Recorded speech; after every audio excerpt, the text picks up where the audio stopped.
Hey everybody, it's Legend again. Today I have a cool knife review for you. This is on the Cabela's exclusive Gerber Freeman S30V fixed blade knife.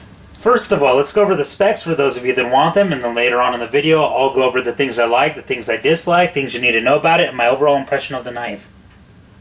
The blade length is 3.5 inches, the overall length is 8 1/4 inches, the weight is 6.4 ounces, it has a tungsten carbide coating, it's S30V steel, it has cocobolo handles, and a leather sheath, and it's made in the USA. One of the very first things you're going to notice about this knife when you pick it up right off the bat is definitely how nice the handle scales are. Like I said before, they are cocobolo, and it looks like a select grade of it because there's very little impurities on it. You can't see hardly anything wrong with it. You can see the custom knurling they put on this. It has a 16 line per inch pattern on it right here next to the choil. It has nice contours on the scales. There's nothing that's going to catch your hand and be uncomfortable. I've used this knife a lot lately, especially on backpacking trips, and it's been lovely. Even through extended use, it doesn't hurt your hand at all. You're going to see all the custom jimping they have around the outside. I love that also. It's not overly aggressive, but it's aggressive enough that where if you need it, it comes in for you. Another thing you're going to notice is the lanyard hole. It's not just a little hole in the top of the knife where people put paracord through. You're going to see it's a very wide slot. It makes it nice to put just about anything you want through it. Any type of custom lanyard you want to put, you can start there. I know a lot of the paracord weaves that I do, I could start them on that very easily, and they'd be very comfortable to use. The tungsten carbide coating on this knife is one of the best coatings on the market that I've used. I put this knife through its paces gutting fish, processing wood, and taking it on backpacking trips, and it's come through for me. It almost has a slicker feeling to it, so it makes it very easy to get through sappy wood like pine. One thing I will say about the coating, it makes it very difficult to strike a fire steel on it, so be aware of that.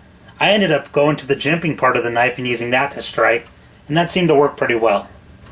A lot of people in the knife community tend to look down on Gerber because of their blade steels. They look at them as inferior. A lot of times they are a softer steel which you have to resharpen all the time, or they seem to be just not of the highest quality. This Gerber Freeman fixes that problem. They clearly use S30V steel, which is one of the best steels on the market. It has great wear resistance, it's less brittle, and it's just harder than a lot of steels on the market. It's one of the best the past 10 years, and people have used it for elite knives around the world. I love the blade shape of this knife and the grind of it. It has a great drop point. It's partial flat ground, you can see where it starts and goes down. I really love the choils on this knife. You have the option of choking down. You can see by this choil. And that makes it very comfortable for longer tasks, like processing wood. And it's great if you need to choke up here, do some detail work with that inner choil.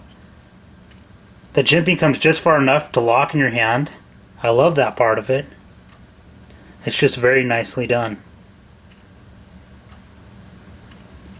You can see they use torque bits for the screws, so you can take them off if you want to and clean under the scales. On the reverse grip, it's not as practical with the reverse jimping. It feels comfortable in your hand, but I'd rather have the jimping up top here rather than here on the side. I just have too big of hands to accommodate that jimping. It does not work for me. I would classify the sheath as adequate. It's nothing special. It has adequate leather on it, but you can tell it's not high end. The stitching is even, but you can tell there's just little details that let you know it's not excessively awesome. But it'll work. It fits nicely with the knife.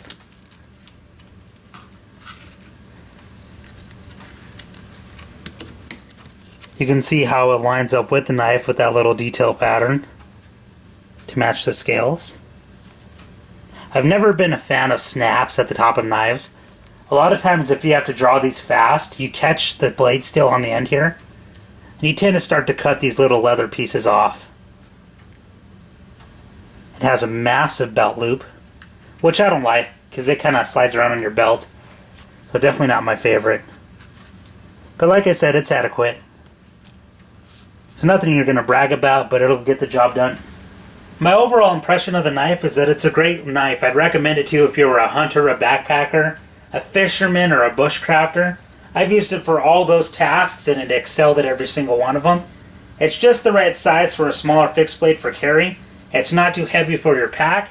It's controllable for detailed tasks. So anyway guys, rate, comment, subscribe, do video responses, and I'll talk to you guys later.